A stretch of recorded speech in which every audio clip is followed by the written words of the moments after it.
And now I'm joined by DD India correspondent Meghna Deo from Ahmedabad on 11 years of Modi government and India's growth story. Meghna, good afternoon. 11 years of progress and a steady growth rate that India has witnessed. Development took place in each and every sector and Ahmedabad prospered at a double rate too. Take us through the developmental phases witnessed in past 11 years, especially in Ahmedabad. So, Deepika, the developmental journey of Ahmedabad, or we can say the region of Gujarat, is nothing that has happened only in the 11 years, because we have been seeing the Modi government, the Prime Minister Narendra Modi as the Chief Minister in Gujarat, in the past 2 decades. Before he became the Prime Minister of India, he was the Chief Minister. And definitely the kind of development that had happened in Gujarat, specifically in the infrastructure sector, specifically in the business, ease of doing business, a number of investments coming to India.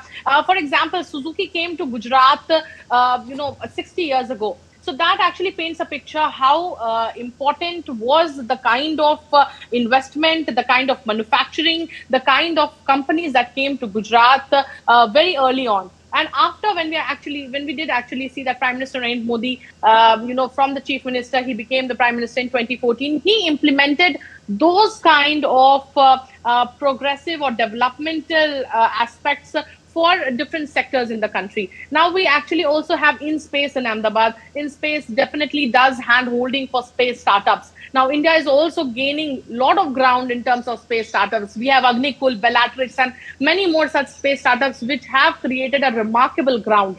We also see semiconductor plants coming in Gujarat. Sanand Micron is building its final assembly line, massive unit here in Sanand in Gujarat. We have Amul in Gujarat, which is constantly now expanding, worldwide in different countries. We also see that specifically when we're talking about women development for women-led development, we do see that not only the kind of schemes that have come for women, be the Ujjwala Yojana, but also the kind of schemes for MSMEs or loan schemes like the Mudra Yojana that have also helped women become independent, become self-reliant. So in different sectors, we are now seeing the kind of growth which is not only now limited to Gujarat, which is now also implemented across India. And Deepika, for that matter, we definitely see in the environmental sector, I would like to highlight here that recently the lion census completed in Gujarat, and we have seen a remarkable growth in the number of lions, the number of Asiatic lions here in Gir Forest and the nearby areas of the region. So definitely not only in terms of tech, we are talking about semiconductors, we're talking about 5G, 6G, and the technical aspects, we're talking about MSMEs, women-led development, we're talking about cooperatives, farming and agriculture, but now we are also talking about the environmental sector, wherein, be it the forest green cover, be it the number of Asiatic lions, be it Project Tiger, and obviously Project Cheetah. These kind of initiatives also being taken in the past few years, which are now showing result and impact on ground. All right, Meghna, we also have Akshay Dongre with us. Akshay, good afternoon. When we talk about India's defense capabilities, we have seen India growing in the past few years, and we have seen India's prowess in technological capabilities as well, and Operation Sindoor was a testimony to it. Akshay, when we talk about India's, self-reliance aspect, how far have we come in the past 11 years? Yeah.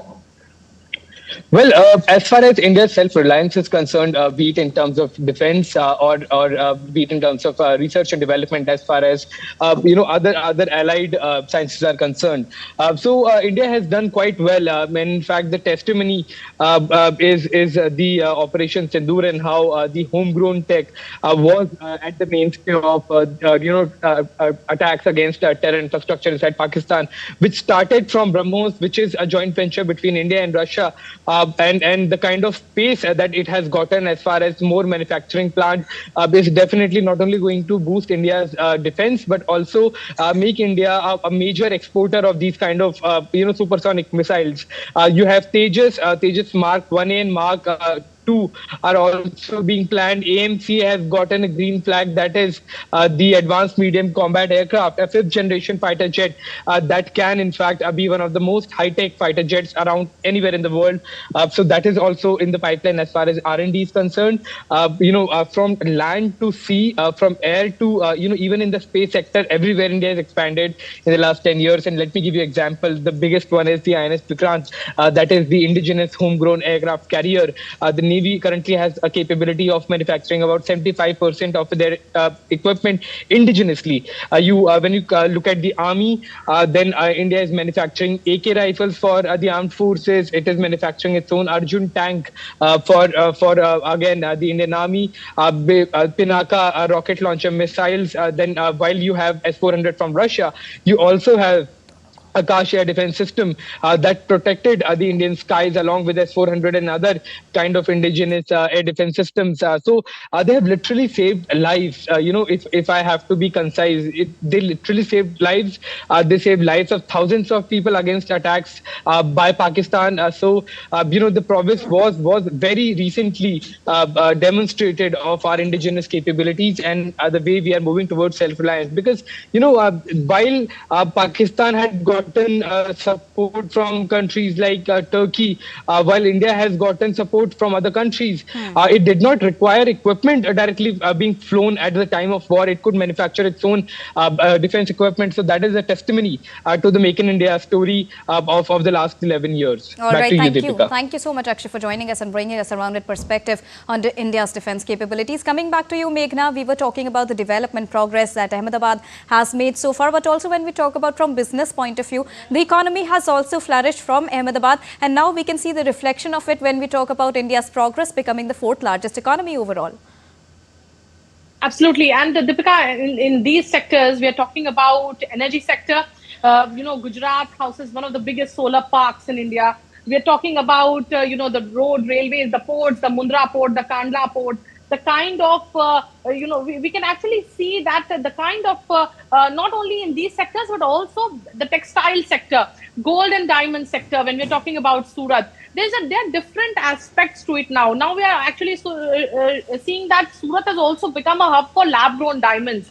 Not only we see progress that had happened during Prime Minister Narendra Modi's tenure in Gujarat as a chief minister, but now we also see the kind of holistic growth or multi-dimensional growth that's happening across India. We see better connectivity to different regions in Gujarat. We see good connectivity to Bhuj, to far-long places, to Abu.